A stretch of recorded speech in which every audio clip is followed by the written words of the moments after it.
Assalamualaikum warahmatullahi wabarakatuh. Alhamdulillah hamdan katsiran thayyiban mubarakan fih mubarakan alaihi kama yuhibbu rabbuna wa yardha. Perkenalkan, nama saya Dafa Al-Ibza, NIM 12301025. Saya adalah mahasiswa dari program studi Pendidikan Agama Islam di IAIN Pontianak dan berada di semester 6. Nah, video ini saya buat untuk memenuhi tugas ujian akhir semester saya pada mata kuliah Praktik Bisnis Pendidikan yang diampu oleh Ibu Dr. Misdah SAG MPD. Pada kesempatan ini saya juga ingin mengucapkan terima kasih yang sebesar-besarnya kepada Ibu yang mana telah memberikan saya kesempatan sebagai mahasiswa untuk memperdalam pemahaman mengenai praktik bisnis pendidikan sekaligus melatih kemampuan saya pribadi dalam menyampaikan materi. Langsung saja.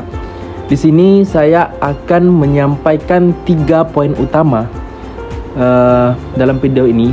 Yang pertama yaitu ialah mengenai kemitraan dalam bisnis pendidikan dengan memberikan contoh yang efektif.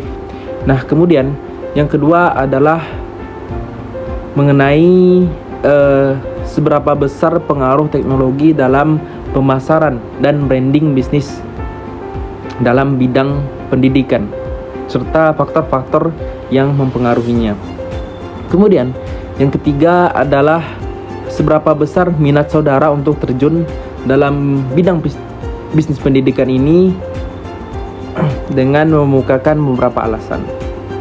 Baiklah, saya akan jawab yang pertama, yaitu mengenai urgensi kemitraan dalam bisnis pendidikan dan memberikan contohnya. Yang pertama adalah kalau kita lihat realitas sekarang bahwa dalam sebuah lembaga pendidikan itu tidak bisa akan berdiri sendiri tanpa adanya bantuan dari orang lain, bantuan dari lembaga-lembaga lain. Nah, di sini apalagi di zaman sekarang yang mana zaman sekarang yaitu zaman yang sangat cepat berubah. Nah, sedangkan kapasitas internal dari lembaga itu sendiri baik dari segi anggaran, fasilitas maupun keahlian SDM pasti memiliki keterbatasan. Nah, secara logis ada 3 alasan utama mengapa kemitraan ini menjadi sangat penting. Yang pertama adalah fokus kepada keahlian yang mana tugas utama sekolah itu adalah untuk mendidik. Nah, untuk urusan infrastruktur, teknologi atau penyaluran kerja akan jauh lebih efisien jika menyerahkan kepada mitra yang memang ahlinya. Jadi kita dalam sebuah lembaga pendidikan itu bisa saling melengkapi. Lalu kemudian alasan yang kedua adalah adanya efisiensi biaya. Artinya membangun sistem digital atau seperti laboratorium modern itu membutuhkan modal yang sangat besar. Tapi dengan kita bermitra, nah kita bisa memanfaatkan sistem tersebut dengan biaya yang jauh yang lebih hemat seperti itu. Kemudian yang ketiga ada faktor kepercayaan atau branding. Nah, masyarakat, orang tua murid itu cenderung lebih percaya pada lembaga yang memiliki jaringan yang luas dengan instansi atau industri yang bereputasi baik. Nah, contohnya adalah yang efektif saat ini adalah kemitraan antara sekolah atau madrasah dengan perusahaan teknologi. Jadi bentuk kerjasamanya bisa berupa penyediaan sistem online, ujian online, kemudian modul pembelajaran interaktif, kemudian media pembelajaran atau pelatihan-pelatihan digital untuk para guru. Nah, di sini kan terjadi hubungan yang saling menguntungkan, win-win solution. Sekolah tidak perlu pusing memikirkan biaya pengembangan sistem yang rumit-rumit, guru kemudian terbantu dalam proses mengajar, kemudian siswa mendapatkan pengalaman yang menarik, dan orang tua juga bisa memantau perkembangan anaknya. Nah, kemitraan ini yang membuat bisnis pendidikan mampu bertahan secara relevan. Kemudian pembahasan yang kedua adalah mengenai seberapa besar pengaruh teknologi dalam pemasaran dan pembentukan citra branding dalam sebuah pendidikan.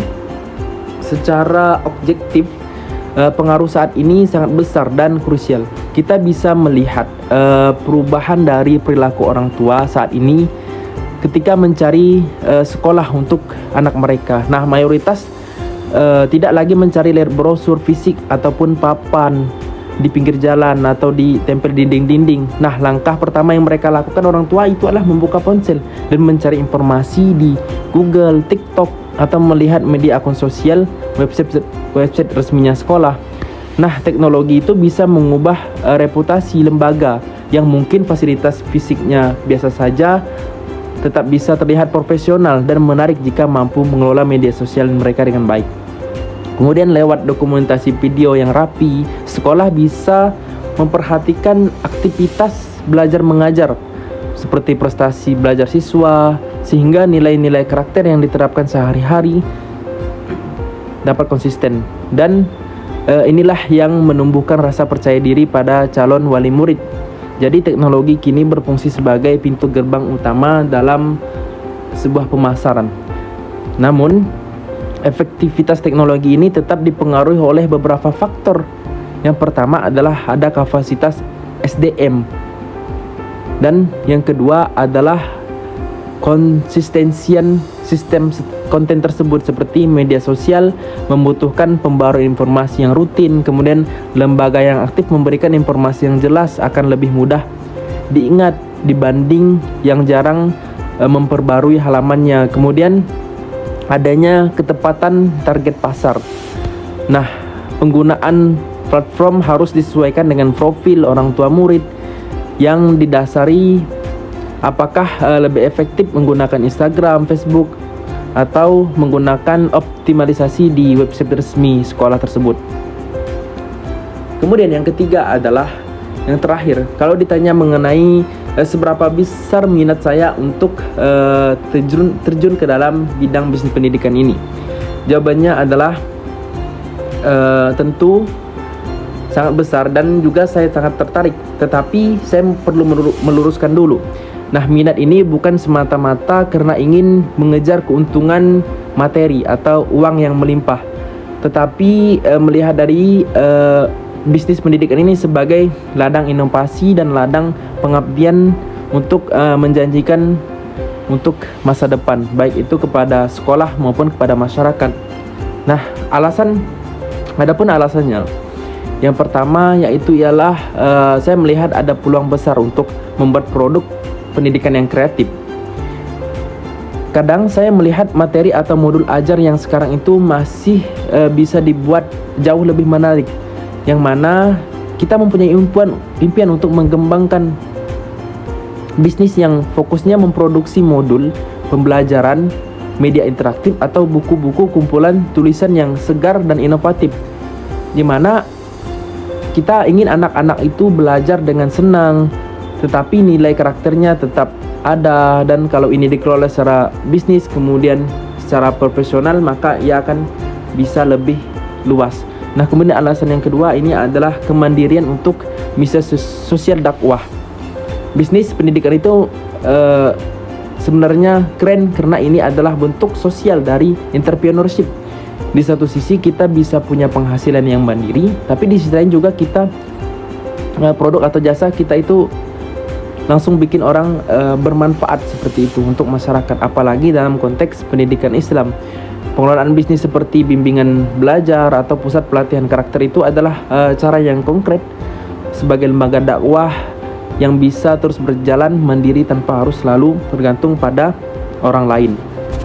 Nah, kemudian alasan yang terakhir adalah soal kebebasan untuk membentuk lingkungan belajar yang ideal.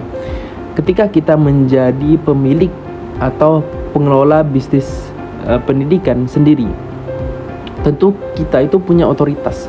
Nah, otoritas ini penuh untuk mendesain ekosistemnya. Kemudian kita juga ingin membangun sebuah lembaga yang fokus kepada pembiasaan karakter positif dan kedisiplinan. Jadi untuk menciptakan ruang di mana anak-anak itu bukan cuma hanya pintar otaknya saja, tetapi juga mereka mempunyai rasa hormat, rasa takzim, kemudian rasa sopan santun yang luar biasa tinggi kepada guru-gurunya. Nah, melalui bisnis pendidikan inilah visi idealis yang harus diwujudkan secara nyata dan terstruktur. Mungkin itu saja yang dapat saya sampaikan. Semoga video ini memberikan wawasan dan pemahaman yang bermanfaat untuk kita semuanya, terutama dalam bidang praktik bisnis pendidikan. Dan juga saya mengucapkan sekali lagi terima kasih kepada Ibu dan kepada teman-teman semuanya yang telah menyimak video ini. Semoga kita bisa mengembangkan serta kita bisa menciptakan inovasi-inovasi yang lebih keren di dalam dunia pendidikan, serta kita bisa bermitra yang baik, kemudian kita bisa mengelola teknologi-teknologi yang ada, kemudian kita mempunyai jiwa entrepreneurship.